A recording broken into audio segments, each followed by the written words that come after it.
Hello. Again. I have been looking into the English Bill of Rights, and I've been doing that because I was prompted by this article.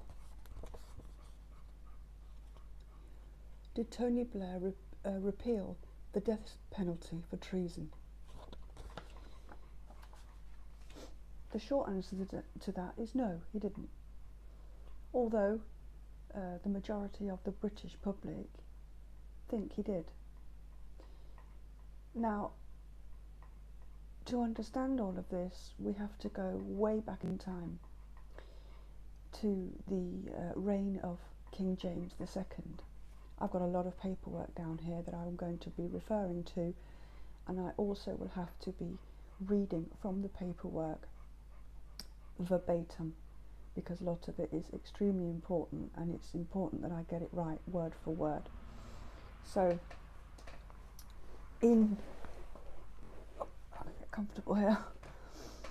On the 23rd of October 1689, the English Bill of Rights was created, and it was created because King James II, and here we have a copy of the English Bill of Rights, which is from the Yale Law School, which I've printed out from the internet. Excuse me. And I'll read from this, from the English Bill of Rights. This is kind of like explaining why the bill was created and what the king did. I'm going to read this verbatim, and it's quite an old English language, which I love, so it goes like this. English Bill of Rights, 1689, an act declaring the rights and liberties of the subject and settling the succession of the crown. Whereas the late King James II, by the assistance of diverse evil counsellors, judges and ministers employed by him, did endeavour to subvert and extirpate the Protestant religion and the laws and liberties of this kingdom, which basically means that he was breaking the law. What he was doing was, and I'll read again from the Bill of Rights, by assuming and exercising a power of dispensing with and suspending the laws and the execution of laws without consent of Parliament. So he was just getting rid of laws as he thought fit. By levying money for and to use of the crown by pretence, so he was taking money and using it when he shouldn't have been. By causing several good subjects, being Protestants, to be disarmed at the same time when Baptists were both armed and employed contrary to law. So he was taking weapons, arms off of British subjects when people he had employed illegally were armed.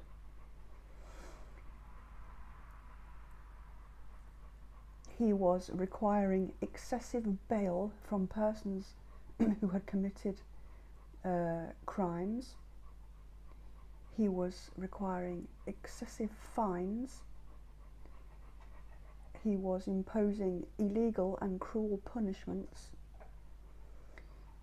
And it ends here with saying, all which are utterly and directly contrary to the known laws and statutes and freedoms of this realm. I hope you bear with me in this video, because this is a shocker, believe me, but you have to have the history to understand what it means for us today. Okay. Now, It says here in the Bill of Rights, and I'll just kind of translate it. You can get a copy of this yourself and read it. The late King James II, having abdicated the government and the throne, thereby being vacant, His Highness the Prince of Orange did cause letters to be written to the Lords spiritual and temporal, being Protestants, blah blah blah blah, and the throne, the crown, was given to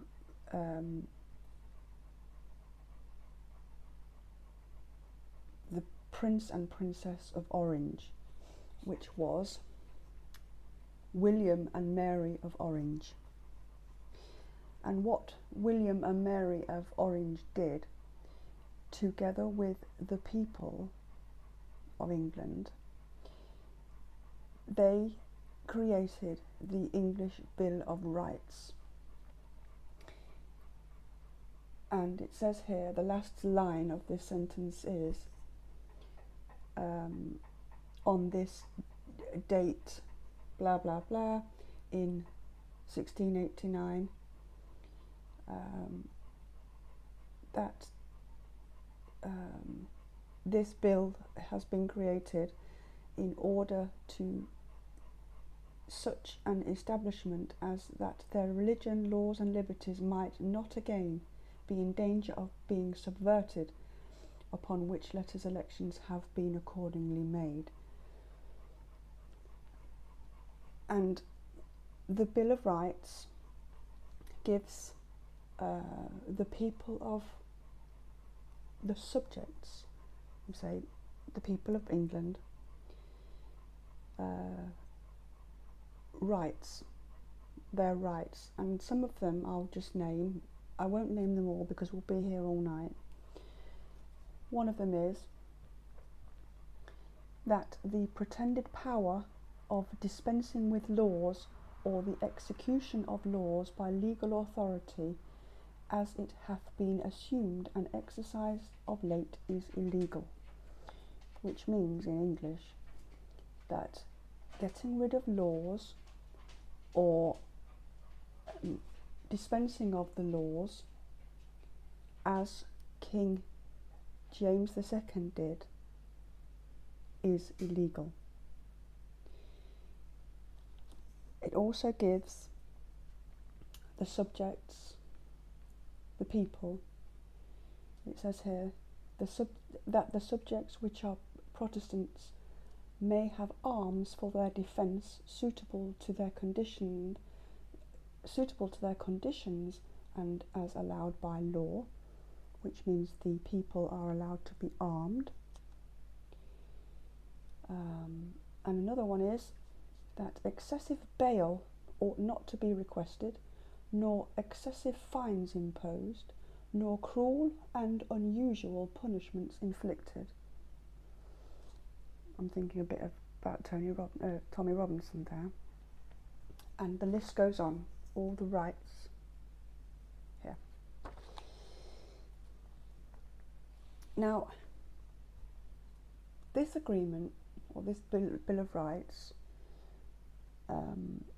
was made between William and Mary and the people on how to govern the country, and it cannot be changed without the consent of the people.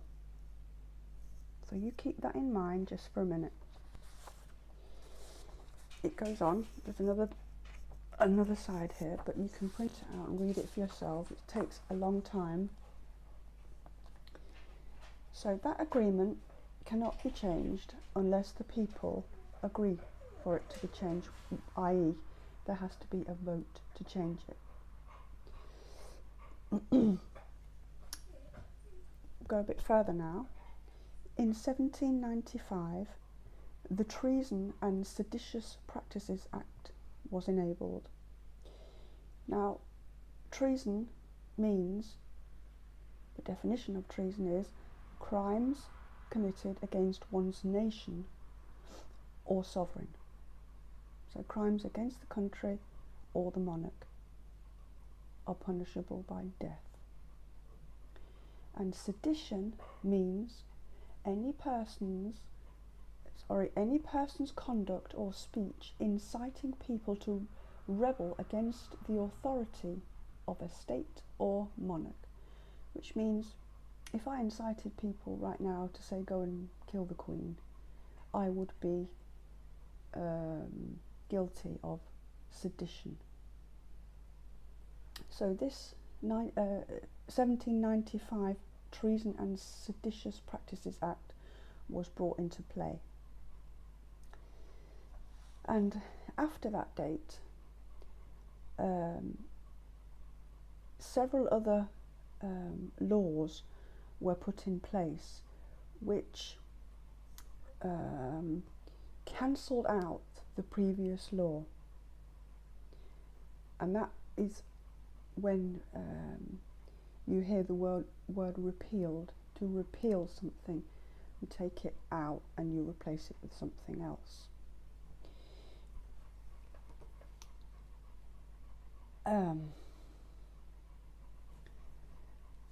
Tony Blair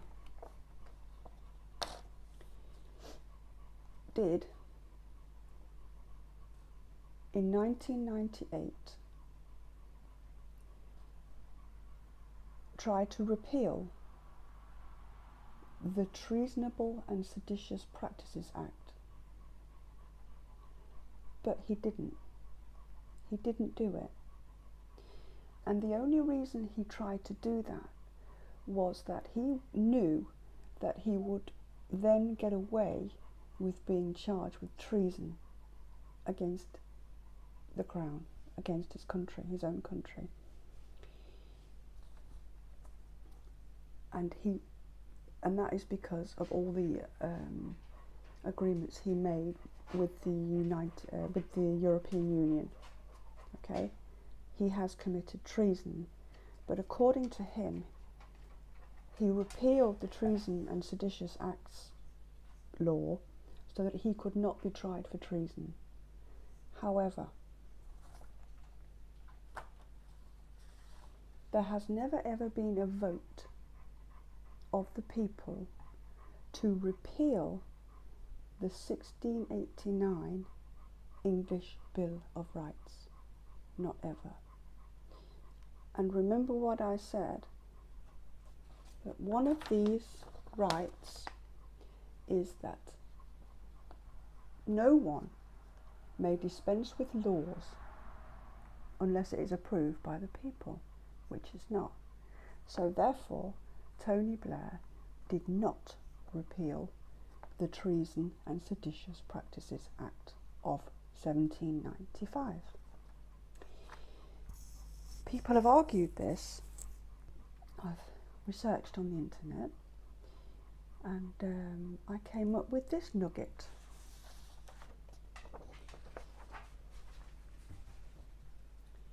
It's a letter from the Ministry of Justice in London, and it's dated the 19th of February 2010, 8 years ago. Excuse me. This letter is a reply to a Freedom of Information request made by a Mr. Freeman, and I will put the links to all of this in the description so you can look at it for yourself. I'm going to read it to you all. I'm going to read all of it. Dear Mr. Freeman, Bill of Rights. Thank you for your email to the Ministry of Justice regarding the Bill of Rights.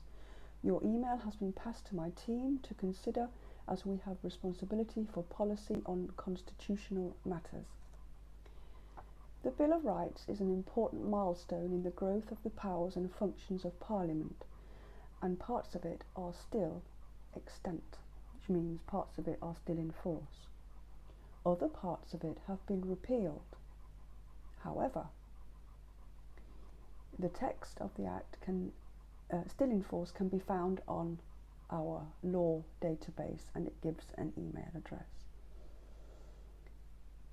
It states there in black and white that other parts of this Bill of Rights have been repealed. That's a lie, because without the consent of the people, Repealing the Act is null and void. I continue. Written documents such as the Bill of Rights, 1689 and Magna Carta are important elements of our Constitution. However, the British Constitution is not, as it is in many countries, a written constitution. It is not codified in a single document, but is made up of a complex web of statutes, conventions, and a corpus of common and other law. It is also informed by an interweaving of history and more modern democratic principles. The legal premise of the United Kingdom Constitution, that the UK Parliament is sovereign, is a fundamental part of our constitutional arrangements. So here, from the Ministry of Justice, is telling us that the UK Parliament is sovereign. However, politicians have handed that sovereignty away to the European Union, which, as I have just proved to you, is an act of treason punishable by death still in the United Kingdom. I continue. No Act of Parliament has supremacy over others, except to the extent that, in the event of inconsistency between provisions, the court will give priority to those made most recently. No Parliament may be bound by a predecessor nor bind its successors. Parliament, of course, has to obey the law of the land. That's a laugh. But it is open to Parliament to change it by legislating on any matter on which it sees fit. It is not bound by any one act, even the Bill of Rights or Magna Carta. It would, therefore, be open to this or a future Parliament to repeal or amend the Bill of Rights 1689. But I can assure you that this government has no plan to do so.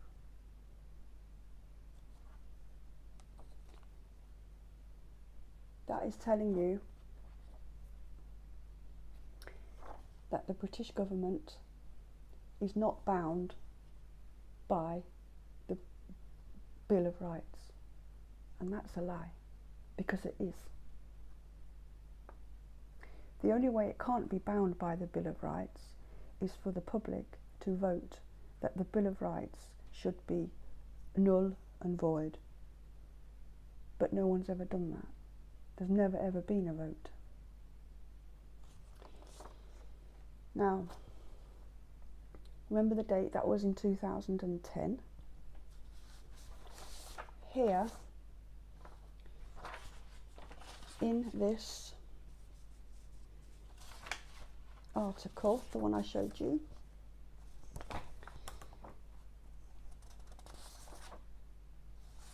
is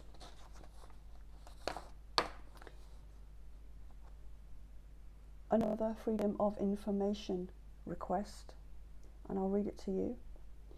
On the 14th of May 2012, 6 years ago, a Freedom of Information request was made to the Data Access and Compliance Unit within the Ministry of Justice in regards to the crime of treason. They handed their request to the Criminal Law Policy Unit, to which they replied, and I quote, "The UK does still have laws governing treason, and that treason is still regarded as a crime in the UK. There is also a common law offence of misprision of treason, which consists of failing to inform of any treasons committed or threatened by others, or of attempting to rescue any traitor from justice." So there you have it. The crime of treason still exists, and it is a very serious crime. Now, I have also an example here of what Tony Blair has done, and I'll read it to you word for word from this article. An example of such a treasonous act would be a year earlier at the signing of the Amsterdam Treaty in 1997, which increased the European Union's power for action at community level and included further European integration in legislative, police, judicial, customs and security matters, and strengthened Europol. This was a clear act of treason, and because of this, Tony Blair was in fact actually never the Prime Minister at law. Much like any criminal in supposed public office, Blair tried to get rid of the penalty of the crime he was guilty of. So there we have it in black and white. 2 Freedom of Information requests and 2 replies from government bodies, one of them being the Ministry of Justice, the other being the Data Access and Compliance Unit within the Ministry of Justice in regards to the crime of treason. Both of them telling us